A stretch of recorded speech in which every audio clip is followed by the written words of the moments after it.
नमस्कार, आप देख रहे हैं सुपर प्राइम टाइम। मैं हूं आपके साथ प्रीति रघुनंदन। सुपर प्राइम टाइम में हम आपको दिखाते हैं वर्ल्ड एक्सक्लूसिव ग्राउंड रिपोर्ट और ब्रेकिंग न्यूज। आज की बड़ी खबर के साथ सुपर प्राइम टाइम की शुरुआत हम करने जा रहे हैं। कुर्स्क की जंग में यूक्रेन का आखिरी दांव, इवानोवस्की गांव पर मिसाइल से अटैक हुआ है। कुर्स्क में रूसी फोर्स के घातक हमले जारी हैं।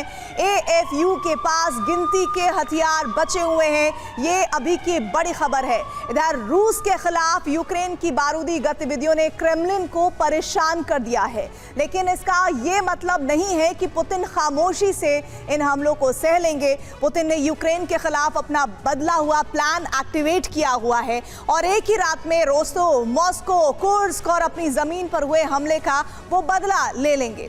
लेकिन इस बदले की कार्रवाई में पुतिन ने ऐसे 2 ऑपरेशंस लॉन्च किए हैं जिनका मकसद है 2 हफ्ते में कुर्स्क की आजादी और कीव पर रूस का ध्वज। इस रिपोर्ट में हम आपको दिखाएंगे पुतिन का अजय बढ़त प्लान।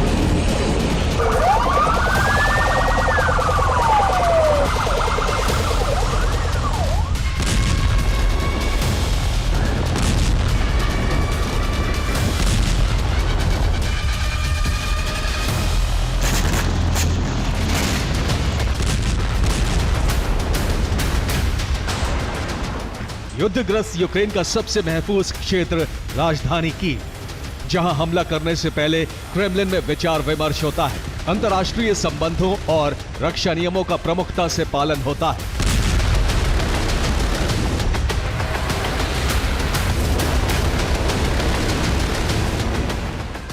जिससे अमेरिका और नेटो सदस्य देशों के एयर डिफेंस कवच प्रदान करते हैं।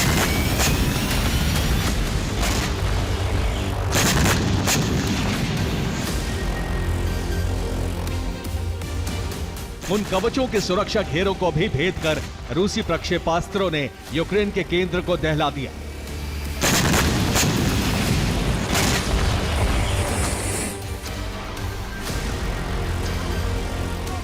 और यह हमला साधारण नहीं है, क्योंकि 1 जनवरी की रात मॉस्को ने जिस रणनीति के तहत हमले किए हैं वो बताते हैं कि अब पुतिन के 2 ऑपरेशन एक साथ लॉन्च हो चुके हैं।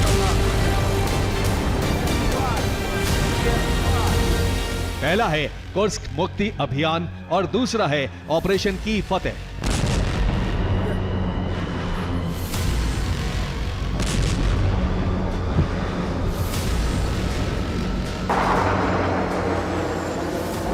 अपने दोनों ही मिलिट्री ऑपरेशंस की शुरुआत मॉस्को ने विध्वंसक अंदाज में की है। कुर्स्क से लेकर कीव तक रूसी फोर्स ने एयर स्ट्राइक करके कई शहरों को दहला दिया।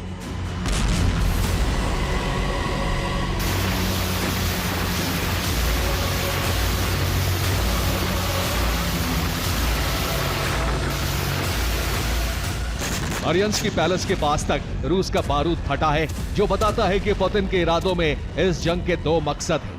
पहला, यूक्रेन के लॉन्ग रेंज हथियारों से हुए हमलों का बदला लेना और दूसरा, अगले 2 हफ्तों में कीव फतेह के साथ बारूदी अभियान का अंत।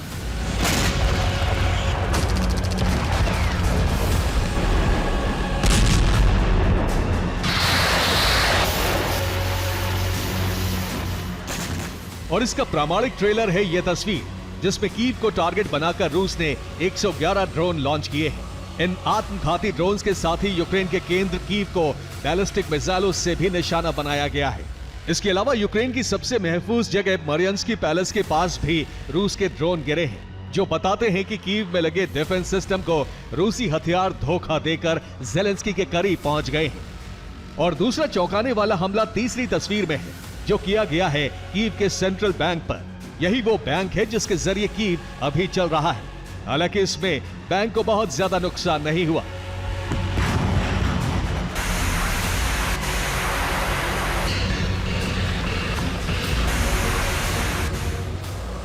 रूस की ये विध्वंसक एयर स्ट्राइक नए साल की पहली तारीख को हुई है और ये अब तक की सबसे ज्यादा चौंकाने वाली स्ट्राइक है जिसमें पूरा कीव दहल गया।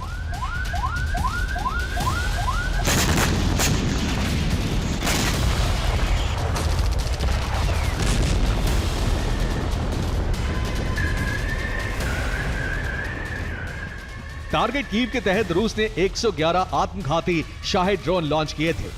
इन ड्रोन्स में से 63 को मार गिराने की जानकारी कीव ने दी है। इसके अलावा यूक्रेन के अलग अलग शहरों में रूस ने 65 मिसाइलें भी दागी हैं। इन मिसाइलों में हाइपरसोनिक मिसाइल इस्कंदर भी शामिल थी। यूक्रेन ने इन ताकतवर मिसाइलों में से 11 को इंटरसेप्ट करने का दावा किया है।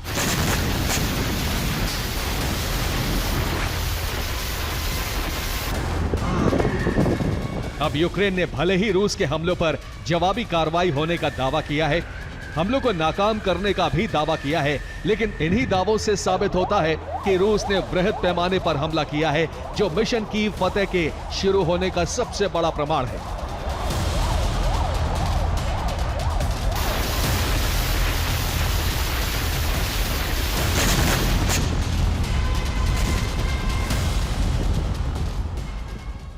रूस के भीषण हमलों से यूक्रेन बैकफुट पर नजर आ रहा है, क्योंकि इन एयर स्ट्राइक के मुकाबले जवाबी कार्रवाई नहीं हुई।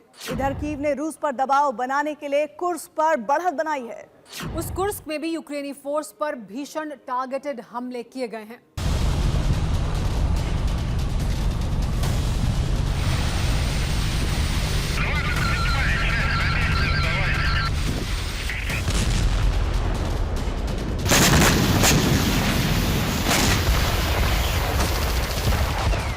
जिन 2 ऑपरेशन को लॉन्च किया है उसका उद्देश्य जल्द से जल्द यूक्रेन के कब्जे से कुर्स्क को मुक्ति दिलाना है।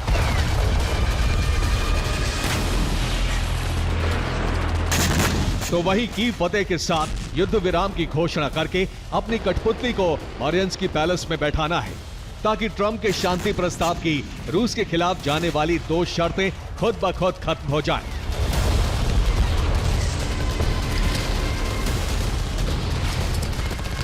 यानी रणनीति के 2 हिस्से, जिनमें से पहली रणनीति की विस्तृत रूपरेखा जान लीजिए।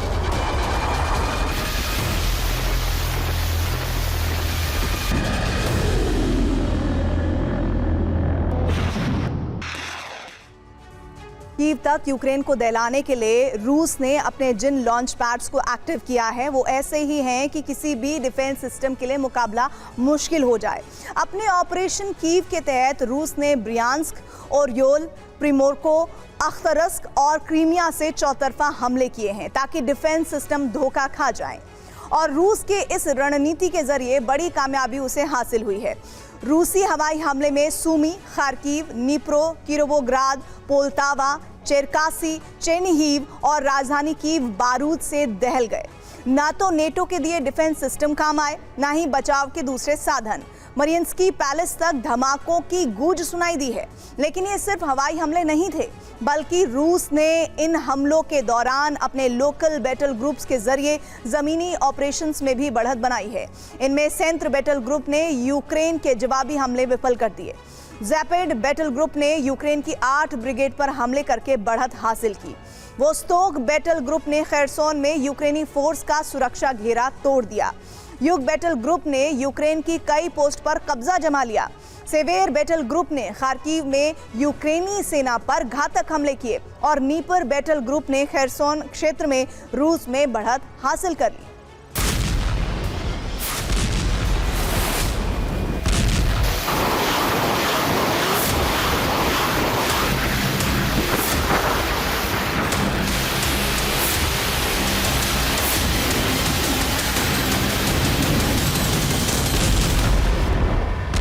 रूसी हमलों के बाद यूक्रेन बैकफुट पर जरूर है, लेकिन जितनी क्षमता है उसी से मुकाबला कर रहा है।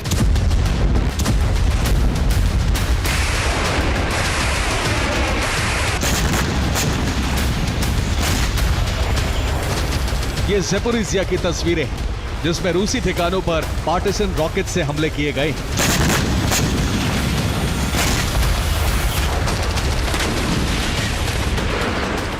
दावा है कि यूक्रेनी नेशनल गार्ड तीसरे operational assignment Spartan brigade Petro Bolbochan के ड्रोन ऑपरेटर रूस के स्टारलिंक को निशाना बना रहे हैं। लेकिन इनमें मुकाबले के लिए इस क्षेत्र तक रूस के लोकल बैटल ग्रुप पहुंच चुके हैं, जो यूक्रेन पर भारी पड़ रहे हैं।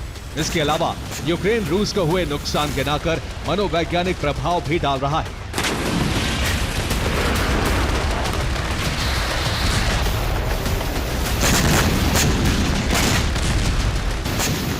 लेकिन पुतिन के इरादे साफ हैं और ये इरादे प्रेसिडेंट पुतिन के सहयोगी पूर्व राष्ट्रपति दिमित्री मेदवेदेव ने सोशल मीडिया पर संदेश जारी करके बता दिए हैं। उनके मुताबिक पिछला वर्ष रूस के लिए उपलब्धियों का रहा है और वर्ष 2025 रूस के लिए विजय का वर्ष होगा।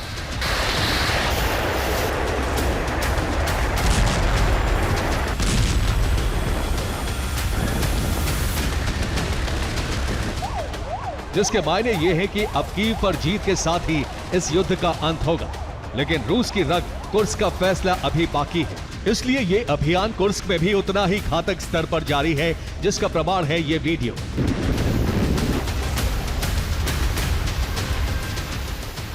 कुर्स्क और ब्लास्ट के सीमावर्ती क्षेत्रों में रूसी फोर्स के खिलाफ मोर्चा संभालने वाले यूक्रेनी सैनिकों की तबाही का ये लेटेस्ट वीडियो है। इन्होंने इस क्षेत्र को किला बनाया था और अब ये किला रूस के सैनिकों ने हवाई हमलों से ध्वस्त कर दिया है।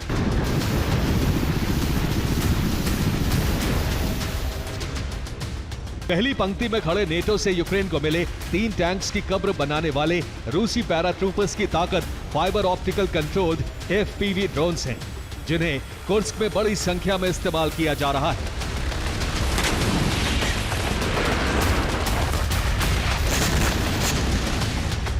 हालांकि जवाबी कार्रवाई के तौर पर यूक्रेनी सैनिकों के पास जो गिनती के हथियार बचे हैं, उन्हीं का इस्तेमाल हो रहा है। ये वीडियो कुर्स्क के एल्गोव का है, जिसमें स्टॉर्म शैडो के इस्तेमाल से रूसी फोर्स को नुकसान पहुंचाने का दावा है।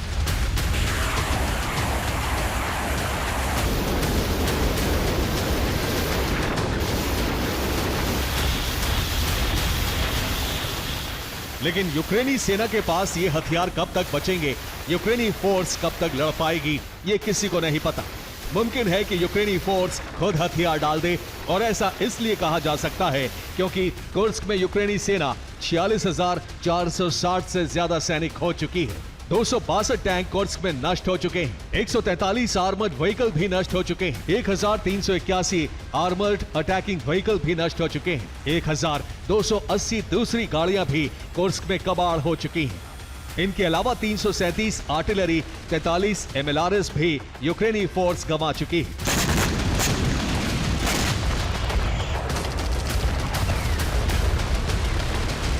जिसका सीधा मतलब है कि रूस के ताबड़तोड़ हमले अब कुर्स्क में फिर से रूसी ध्वज फहराने के लिए हो रहे हैं, और ये ध्वज फहराने की श्रृंखला का विस्तार कुर्स्क से लेकर कीव तक हो चुका है।